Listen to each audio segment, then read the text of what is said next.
Hello, everybody. Welcome back to another episode of the Four Corners Sports Podcast. I'm your host for today, Brandon Pockers, joined by Zach Maddock and Gabe Arena. As you can see, Austin Kane is not here today. He is MIA because of a run-in with the coronavirus. That is also the reason we have been on a bit of a hiatus, but we are back and we're going to be being a little more creative, getting some guests on the show soon, and honestly, you guys are going to enjoy it a lot. So to jump right into the news that's been going on, we're going to start with the NBA. If you guys have not heard, they are coming back. The NBA will be playing this year and finishing their season. So they're playing in a bubble city, Disney World in Orlando. They signed the proposal. They're ready to go. They're going through the medical stuff, checking with the players, getting training camp started soon. And honestly, right now, we can basically say basketball is on its way back. Yeah, I'm excited. I can't wait. It's been a long time. I've missed the NBA. Basketball is one of my favorite sports to watch. It'll be interesting to see how these teams cope without fans, without players. Me and Gabe, as Sixers fans, know the Sixers are great at home, terrible away. So it'll be interesting to see how they are without fans. But I like the 22 teams. It gives those teams that may have had a chance to make the playoffs. There was a whole thing with the Pelicans thinking the administrators of the NBA wanted to see the Pelicans there because of what Zion brings. So it was going to be interesting if they were going to get there or not. It's going to be cool to see the play-in game, kind of like the MLB wild card, and there's a lot of stuff that's going to go on over these 8 games, then play-ins, then playoffs. Oh yeah, for sure. It'll be interesting to, with only 8 games, everyone wants to win all the time, and it'll be way more competitive. But yeah, as you said, Maddock, it definitely helps us. I think it helps the Sixers because without a crowd booing them, I think they'll be fine. And specifically, now that you brought up that proposal, what do we think of the official NBA resume play initiative? Their plan for starting back up the season, because they only brought back teams that had a possible chance to make the playoffs. So your teams like the Knicks and the bottom dwellers of the league, they're not returning to play because, one, it wouldn't be in the best interest for the team, and two, it wouldn't make any sense making them risk their health when there's zero chance that they would even make the playoffs. But I want to hear your guys' opinions on what we think of the idea of NBA resuming play with this specific proposal. I think for those teams that lost, 15 games or something, for those developing teams like the Knicks, the Hawks, and other teams, they're looking into maybe trying to get some, almost like a earlier summer league, just so those players can continue to develop. But I think bringing the big guns of the NBA, the top 22 teams, and it's just going to be all of every team's best basketball because it's do or die time. There's seeding involved. The only teams I don't really think have to worry about much are maybe the Bucks and the Lakers because of what they have before playoffs, but still they're going to want to get tuned up and start winning and start getting the momentum. Those teams, the Sixers want to slide out because as much as I don't want to see the Celtics in the first round, but it would be a great matchup, try and move to a 4 or 5. It's just there's seeding involved. There's players giving it their all, and those teams that are on the bubble, the Wizards, the Pelicans, etc., that need to win every game. It's every team giving their best shot for 8 games, and then playoffs. Yeah, like basically you said, it's just going to be way more competitive, and we'll definitely see, I think, way better games, especially now with plenty of teams and only 8 games able to move around so much in the standings. And those teams that are in the playoff hunt, like the Pelicans, like the Grizzlies, like the Spurs, they all have a chance to fight for that 8 spot. And it's good to see. The Spurs are done. Yeah, probably. Spurs are done. I think Marcus Aldridge out for the season now. Yeah, that was reported by Woj the other day. Mm-hmm. As soon as I saw that, I was like, okay, the Spurs just kind of gave up. And I was surprised with us coming back with Bojan Bogdanović getting surgery at this time. Thought the Jazz could really use him. That's another spot they got to figure everything out. It'll be interesting. Yeah. And now is today with the report from Woj saying that some players, a coalition of them, as he specifically worded it, are looking into the fact that maybe this resume the play isn't exactly the best idea for them at the time, because due to reopenings across the country, the numbers of COVID have taken a little bit of hike up, but they are not around the numbers that were impacting the country at the beginning of this. So, I want to open it up to you guys. What do you think of these guys that essentially are trying to think of their best interest in possibly not playing, yet they have already agreed to play in this? So, what do we think about it? All right. I think they should do what MLB is doing. I think they're allowing players to sit out the season if they're like scared or like they don't want to like hurt themselves or the family or anything. And I get that, like getting back to it so soon and just it all kind of like feels rushed, but you kind of have to get back to that point. And like it's not like it's a long rest of the season anyway. It's just 8 games in a playoff. So like moving, like you see like the superstars still play, but like there's guys like the secondary stars or like those role players that are just like, nah, I don't want to play this season. I don't want to risk anything. I think it's fine, but Yeah, it's an interesting scenario here because, unfortunately, say there are things that are more important than sports and basketball itself, and players have the rest of their lives and their families to think about. We haven't heard any of the big names come out and say it straight up, like a LeBron or a Giannis or Kawhi, be like, yeah, this just isn't worth my time. I'm not playing. I think if a player decides it's not worth the health risk, the career risk, my family's risk, they can stay at home, but they should not be paid because they just decided to sit out. That should be the same for baseball or any sport. If you decide to not come back to playing, you don't get the money that you should have been earning, and you can sit at home and spend time with your loved ones and the rest of your family. If you choose to come back to play, you know the health risks, you know what the possibilities are, and you're willing to take that risk for your team and your city. I really think MLB is doing it the best way from what I've seen from it. So MLB, the way they've written it out is that if you have an underlying health condition or you have the loved ones that you are caring about that may be in danger, such as a pregnant wife or little children, then you are exempt and you're still getting your pay. But if you just decide to sit out and you don't fall into either one of those two categories, you're not getting paid by the MLB because you're just sitting out for yourself. It's not like you have to worry about an underlying condition that you know you have or family members. So, I mean, if the NBA adopts that policy, I feel like that's the best route because, yes, safety is one thing, but remember, these guys still are, in a way, employers. They do have not as big of an obligation as you may think, but it's still an obligation to play in these games if they don't fall in those two categories of, if I get sick, I have a high chance of dying, or if I get sick, I'm putting my family at risk. I think that's a fair point to make with the players that are high at risk and the ones that just sit out to sit out. That's a fair thing, and that's something I think most of the sports world would be willing to agree to. yeah, I mean, like just not really touch up on because you guys both said it perfectly. Like if you have underlying conditions, yeah, like you have an actual reason. If you have family members who have possibility of getting sick, you have an actual reason. But if you're just sitting out because you're scared, then like either play and make that money or just don't get paid. It's a business. Like you got to do what you got to do.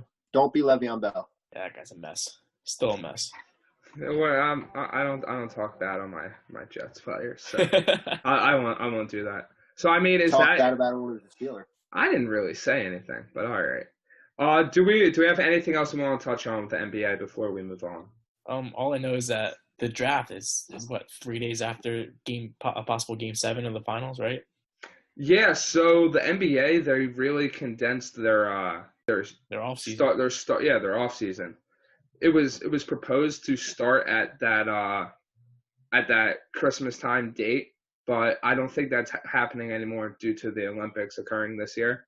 Personally, I feel the NBA would gain a lot starting in December because think about it. When the NBA normally starts, you're still contending with the NFL. So you have these two juggernauts going against each other. If the NBA starts at Christmas time, right, and goes into summer, all you're competing with is MLB. And as much as I love baseball, I can truthfully say that the NBA would absolutely demolish the MLB in that same time frame. Because the NBA and NFL rule king. MLB is a great sport. I love baseball more than anything. But they have dropped the ball multiple times on promoting their players. And they still have blackouts for most of their local games. I mean, anytime I'm trying to watch a Phillies-Mets game down here, it's always blacked out. And you have to scramble to the local channel and hope it's on there. Or else you're not going to be able to see that game. And because of these things that the MLB is way behind on, they're losing viewership every year. So the NBA, I feel like, could swoop in and take advantage of that and essentially relegate the MLB to a second standard summer sport, with the NBA ruling the summer and the NFL ruling the fall. The problem with the NBA taking over later in the summer is the summer tournaments that arise, because you don't want to see it like have to stop in July and then have to pick up later in August and things when the Olympics pop up or a FIBA World Cup. That's the only reason they try it in earlier, is because these tournaments pop up in the summer. Do you think I would love to see it. Question. I got my point across. Do you think if they went with that the NBA would come down and say, hey, we're not going to let our professional players play overseas in these tournaments anymore because of the season taking place in that summertime slot? Or do you think the players would give such a pushback that the NBA would be like, okay, we see this as a terrible idea for us. We're not going to go through with it? Correct me if I'm wrong, but didn't we kind of see this with the NHL a little bit? Like, they didn't want the players to go to the Olympics, and then the players pushed back. Yeah. It's the same thing. I mean, for Team USA, it's a little different because we got a bunch of players. We could fill a college team out there and probably still put up pretty good numbers. But it's these other countries. Yeah. You're talking the other certain teams that are decent in the Olympics. Your France, your Argentina, Australia. Like, these teams need their NBA players to even put up a fight. So I think you'd see a lot of pushback from the international crowd itself. Yeah, I mean, like, I think if the NBA says, like, no more professional players playing overseas in those tournaments, I think they lose a lot of ratings, a lot of money going down, because that's why a lot of people watch, because they get to see all their favorite players, all the superstars together on one court at the same time, just dominating. Like, you saw how the 2008 and 2012 Olympics were with that men's basketball team. They were just unstoppable. Yeah, I agree with that. It really does provide an opportunity to see all those players shine together. And really, I mean, it is a spectacle of the Olympics. How that's handled in this upcoming year due to COVID, with it being pushed to 2021, I truthfully hope it happens, because I love watching the Olympics, but we really will have to wait and see. What I'm thinking that they could do is just, like, after the season, they finish the season, start in December and have a condensed season, and then go back next fall to how they were and start a new season, like in mid-October, like they have been doing. I think that's the smartest for all leagues, any sport there is. Have a condensed 2021 season and just get everything back to normal for 2022, so everything can resume back. You're going to see two awkward seasons in this year and next year, and then we can get back to 162 games, 82 games. NHL's 82 as well. I'm not sure off the top of my head, but I don't know. Austin's our NHL expert. Yeah. Let me just look it up quick. I don't know. It's somewhere around there. But just that in general, that get everything back for the 2022 year, so we can see everything back to how we love it, and there's no more condensed, and no more teams can talk about the season be considering an asterisk because they're the champions, but they didn't have to go through the rigorous season and then playoffs itself. Yeah, 82 game season. You're right. Look at that. Yeah, so I mean, it'll be. Oh, yeah. Let me say one more thing. It'll definitely be crazy, like you were saying, Matic. Like, next couple seasons, just trying to get everything back to normal. It's gonna be a while, obviously, because there's still that threat, and they're still trying to get sports back now. So it'll be weird to watch for the next couple of years, but it'll gets back normal soon. Yep. So moving on to our next sport. I mean, the one that's been in the headlines for, I think, all the wrong reasons, MLB, Major League Baseball. Oh, now, God. This sport had the world in its grasp. It could have been the first sport back. It could have been playing on July 4th weekend, bringing us our true re-entering into a somewhat phased in normalcy by having sports in our lives again. But they decided to drop the ball, and these two sides have been going at it. What's the main cause? Money, obviously. Most labor disputes are over this kind of thing. So I open up to my other two co-hosts. What do we think of the MLB labor negotiations? It's been difficult to watch because they've been going back and forth. The Player Association wants as much money as possible, and I don't know. MLB proposed what was a 114 game season, something like that. So the players proposed 114, the owners came back with 48. The players proposed 89, the owners have come back with another thing. It all has to do with the idea of the salaries being prorated. And then the owners are like, well, we agreed to this, but we don't want risk, so we're going to slash the salaries again. then the players are coming to the idea of, no, we don't want our salaries cut again. Why would you cut our salaries again, and why would we agree to this? And the big problem with this is, one, yes, baseball can start on time. Manfred can initiate a 48-game season that has to start on July 10th. That information has arisen in this past week that no matter what, baseball will be starting. We will have a season. They are in the 11th hour for negotiations. But the biggest problem is next year with the labor negotiations for a long period of time, where the players could essentially give the middle finger to the owners and say, we're not playing ball with you. Have this lockout. Yeah, I mean, like I'm just hoping that they get a deal done soon. Obviously, like players aren't going to get the salaries that they want. I mean, that's fine. Like they can sit out the season, but then they won't be making any money at all. Like it's tough because they want to go back and forth instead of, again, like it's a business. Like I said earlier, all the sports are a business. Like they have to do something. They have to provide for basically the American people, because people don't. I'm sorry, I don't want to watch Korean baseball anymore. It's not the same. I don't know anyone. I mean, yeah, it's not the same. I mean, the KBO is not the same as seeing Mike Trout on your screen. Mm-hmm. It's not saying that it's a completely lesser product, but you watch the games for these players and these teams. You want to watch the Phillies play the Mets. You don't want to watch the Dinos play another team. I mean, it's I just like the Dinos. Understandable, but I mean, it's just there's just a mindset, like, and also the part that I feel both sides are not going to understand is whether it's right or wrong. The common person in this situation is not going to give really, pardon my language, not going to give a crap about who's money or not, because it's billionaires versus millionaires. It's like, okay, figure it out, get on the field. It's like we have millions of people unemployed. They're not going to care about these two sides bickering over money that would make any common person happy. And no, that might not be the best line of thinking. Yes, it's still their livelihood. But regardless of who's right or wrong, the perception that is going to be seen by the common person is, why are these guys bickering over money when most of us have nothing?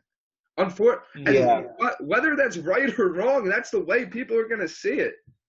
It's just the way it is. And it's been like that.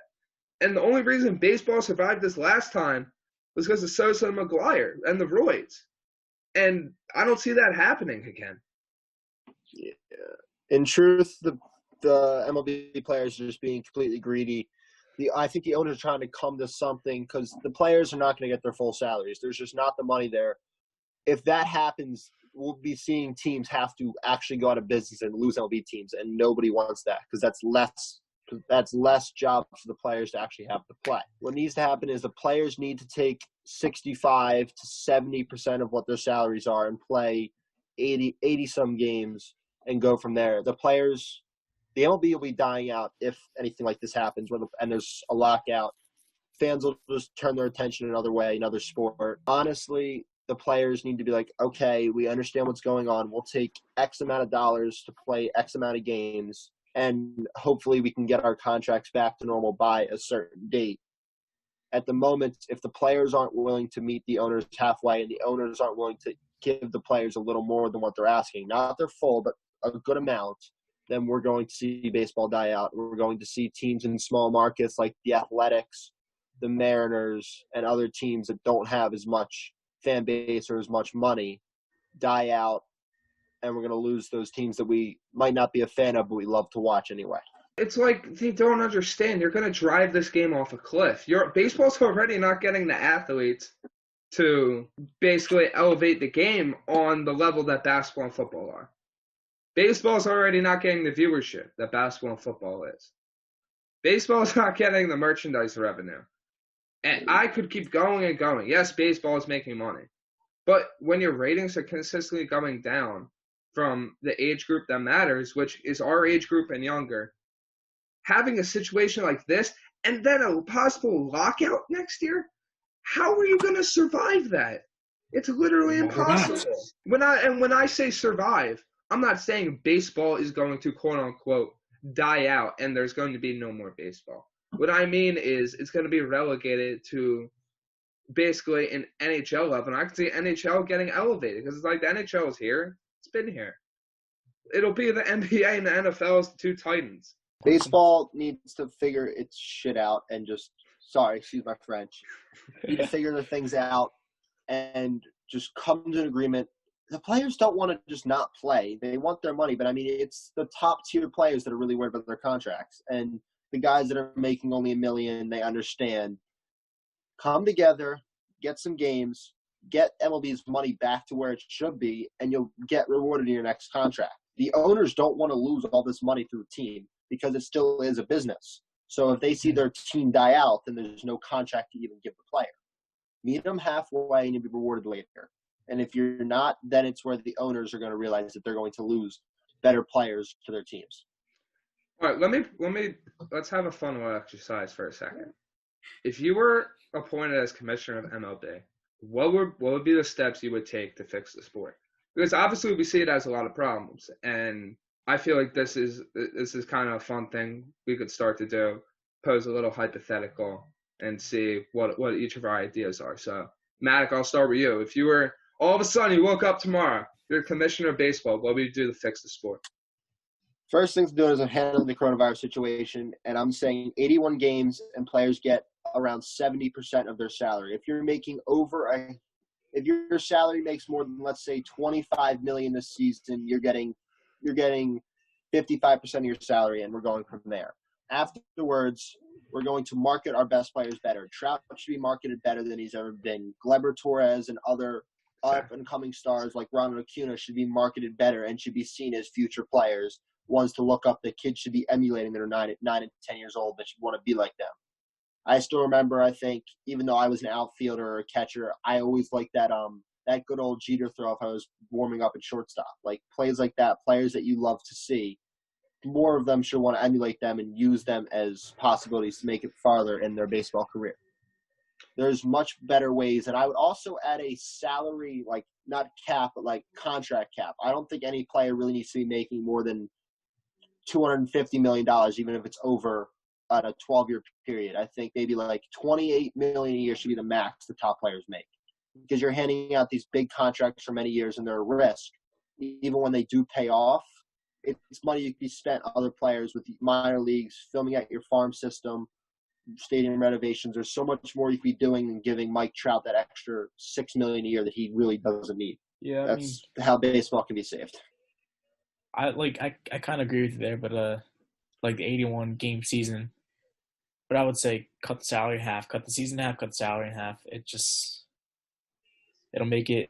I think it'll make things easier. Like everyone still get paid how they should for half the season, and it all makes sense. But yeah, like gotta market guys like Mike Trout and Bryce Harper and Francisco Lindor and Cody Bellinger better. Like Mike Trout has a very good possibility of going down as the best player to ever play baseball. But some people don't know that because they don't know who Mike Trout is because they don't market because the league doesn't market Mike Trout as much as they should. Like the NBA markets LeBron and Giannis in the NFL with Mahomes and Lamar. Like it just stuff like that really needs baseball. Like baseball really needs if they want to like save their league and get more money. All right. So obviously, as I've been the most passionate one about this sport, I some thought to this before. I have a feeling. I might get a little heated with this, and I might be a little long, but I okay, really... wait, like 5 minutes long or longer than that? I mean, I'll try to keep it short. We'll give you 3 minutes, and then we'll cut you off. Okay, but honestly, really, what you guys said is the first major thing. Stars. You have to market your stars. Stop marketing city versus city. I saw this on Twitter when I was scrolling through. I thought it was a great idea. Stop marketing city versus city. Start marketing player versus player. No one cares about Atlanta versus Philly. They care about Acuna versus Harper. No one cares about, the Astros and Yankees. No, it's Chapman versus Altuve and what that matchup means again. Once you start focusing your energy on making these players seem like the insane athletes that they are, you're going to start seeing a spike. I remember growing up, I would always imitate Griffey or Gary Sheffield as my swing. Because those guys were studs. They were guys that would hit the ball far. Second thing I would do is I would impose a salary cap, but make the revenue shared. Put the players as partners with the owners, and the players have an incentive to do business with the owners. You don't have the players trying to back out everything. No, they're more willing to compromise because they're both in it together. You see this with sports like NBA and NFL, where there is a salary cap and they're intertwined together with how the sport runs. And they're getting some share of the revenue that is being made from the sport. Why baseball is against that, you could run through a bunch of different reasoning. But in the end, I think it would really benefit baseball. And also, my third last one, you might think it's controversial. Let's make roids legal. It brought baseball back the last time, right? Let's make it legal. I want to see 80 home runs in a season. I want to see as many strikeouts as possible. Screw it, because people honestly, what do people watch for? I watch for dominating matchups. Pitching duels or home runs or dominating. I mean, the common person, not the baseball fan. The common person wants to see bombs and strikeouts. So why not blow it up, right? I mean, that's more of a silly one, but in all seriousness, why not? I mean, they let it slide the first time. Why do you think Bonds, McGuire, Sosa, Canseco, Frank, all these guys that played, why do you think they weren't stopped? Because baseball needed it. They needed it to be saved. Then once there was an outcry, it's like, all right, we'll do something about it. But in all honesty, baseball, there needs to be some fixing with it. There needs to be changes in the sport that make it more accessible and, most importantly, appealing to a younger audience to watch. So I feel that's a great discussion on baseball for the show. I mean, with other sports, what do we say? Because NFL, NHL, I haven't really seen anything. Well, I have seen some stuff with the NFL, but I feel we, as in the show and us three, have addressed that on our personal social media accounts. And all I want to say on this show is that racism in all forms is condemned. We stand with all victims of racism, injustice, and we want all people, specifically the ones being condemned to these injustices, to welcome and not feel like they're being targeted by people in our society. And we have a long way to go as a society to reform. And that's why a movement like Black Lives Matter is so important, because it's basically saying that, yeah, of course all lives matter, but this is the one we have to focus on in the meantime. And we stand together. We have to make changes to make sure that all these people are treated as the Americans that we all are, and appreciate the rights we have every day. Absolutely. The one thing I do want to bring up, though, is there's a lot of talk about the NFL should just give Kaepernick a job back in the NFL. And personally, I know what happened with the whole thing and the claims that he's been blackballed by the NFL and whether they may or may not be true. I think I actually enjoyed watching Colin Kaepernick play, and I'm not going to touch on anything he did or anything that, because we're a show here. We all have different opinions, and we're going to keep it that we have our own opinions to ourselves. We're not going to go there. But if Kaepernick is good enough for a job, he should get a job. If he's not good enough, then he should not get a job. And it should be as simple as that, regardless of what color, ethnicity, gender, sexual orientation, whatever it is. If you're good enough for the job, you should get it. If you're not, you shouldn't. It should be that simple. My stance I see with this is you have guys like Matt Schwab, Bortles, these guys that really are not good NFL quarterbacks getting recycled over and over and over again. Listen, agree with him or not, Kaepernick did lead the Niners to a Super Bowl. He does have the talent to play, and he repeatedly got passed over for guys that, in my opinion, are inferior to talent to him. He probably still does have a cannon for an arm. He had mobility. When in the NFL has that not been appreciated? I mean, look at the main guys that are studs as quarterbacks. Yes, they're not the same players, but they have cannon arms and they have mobility. So why, in my opinion, why shouldn't they have a job? I mean, I think it just, for me, it boils down to he has the talent, so why isn't he in the league? Yeah, I mean, what was last year? He had a tryout, like a tryout, and a bunch of scouts came out, right? I mean, I'm not in any way saying it's because of like what he believes in, but I strongly think he does not have a job in the NFL because he's not good enough to have a starting job in the NFL. I mean, he is 4 years removed. He is 4 years removed. It's 2020 now. I think he's 32 at the moment, which is older for an NFL quarterback. Even, I mean, you see some guys that play forever, but running quarterbacks you don't see go as long. Yeah. He had some solid stats. I'm looking at him right now. Even in his final season where the 49ers themselves were not good, in 12 games that he played, threw for 2,200 yards, 16 TDs, and had a 90 quarterback rating. He had good stats. I don't think he should have been kicked out of the NFL for what he did. If you're good enough to play, like I've said, you should have a job. But 32, 4 years removed, he should absolutely get another chance at a tryout, but it shouldn't be that he's black and what he's done, he shouldn't get a job. If he's good enough and he has a shot, he absolutely could be a backup somewhere for a team right now. I think even the Patriots should give him a look. Yeah, for sure. I mean, you can't say that he is a worse quarterback than a guy like Matt Schwab or someone like that. How old is Matt Schwab? He has more talent than these guys, so why isn't he getting a chance? I think that's something we all have to examine and look at and realize he does have the talent. Whether or not he's offered that opportunity is a different story, but in my opinion, he should be because he has the talent. Are we saying starting job?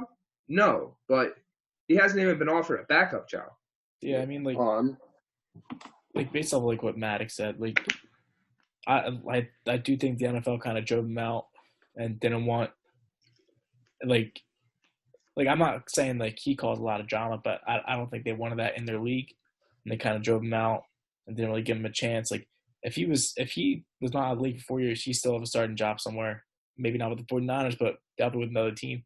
But I think with those 4 years being removed and now being 32, having not played against NFL teams in 4 years, I do not think he will get another opportunity. Yeah. All right. So with that, do we have any other topic? Actually, there's one more topic I want to touch on before we sign off. He got so excited to say it. Fight Island. I think this is an insane concept, and I love it. I've been getting into UFC more, and I've done some research, not much. I mean, watching these fights, I really think it's cool. I mean, it's like, for me, it's like boxing, but there's just so much more to it, and the strategy and the training you need. It's insane. And the fact these guys are going to be fighting on a beach in an octagon is honestly the coolest thing I've heard ever. I mean, I'm not even going to lie about that. I had to bring it up. I really did. It was. It's a cool thing to do, and it's not going to be everyone's cup of tea because everyone's going to watch UFC. But for those UFC fans, I think they'll very much enjoy it. I'm not a big UFC fan. If I'm out and happens to be on, I'll watch with some buddies and get excited for it. But it's not something I'm just going to turn on a Saturday night. Tying into that, what do we think about McGregor saying he's retiring for the third time? Oh, he's not retiring. There's no way, right? Like he's done he'll be this out for a little twice. while. He'll be out for a little while. Then Mayweather will say, like, I'll give you, like, let's just fight. Winner gets a certain amount of money, and he'll be like, all right, I'm in. If Pacquiao is still fighting, McGregor's coming back. I'm more interested about Mike Tyson, first of all. Yeah. Is he gonna fight an actual like championship belt? Because that would end up being a movie somehow. If he fought him that. I mean, he's 52, but he looks good. Like he looks good. Hey, it's been in shape. Yeah. How about a little Tyson McGregor fight? I think, man, that would not end well. I think Tyson would mop the floor with him. Oh yeah, for sure. McGregor does not have the boxing form or experience to keep up with a guy like Mike Tyson. It's two different styles of fighting. Just exactly like different. Like you can be good at boxing and MMA, but if you're a professional boxer and an MMA fighter tries boxing and like just a boxing, you're not used to just staying on your feet all the time. Because as an MMA fighter, you got to be prepared. Oh, is he gonna go low? Is he gonna bounce off the cage? Is he gonna actually swing? So I mean, McGregor won his last fight with his shoulder. Yeah, that's just unheard of. All right, so I think that will wrap it up for us. So thank you once again for joining us on Four Corner Sports. We will try not to be on as big of a hiatus in between episodes. We had two of our members off on a little bit of vacation. The other two of us were pretty busy. But make sure to check us out on Twitter, Instagram, TikTok as our Facebook, and honestly, please keep giving us support. We appreciate everything that all the viewers say and appreciate all the follows and all the views. And we will keep churning out content and expect some guest interviews, specifically on our fantasy one in the upcoming weeks and months. So with that, for Zach Maddock, Gabe Arena, and myself, thank you for tuning in to Four Corner Sports and have a great night.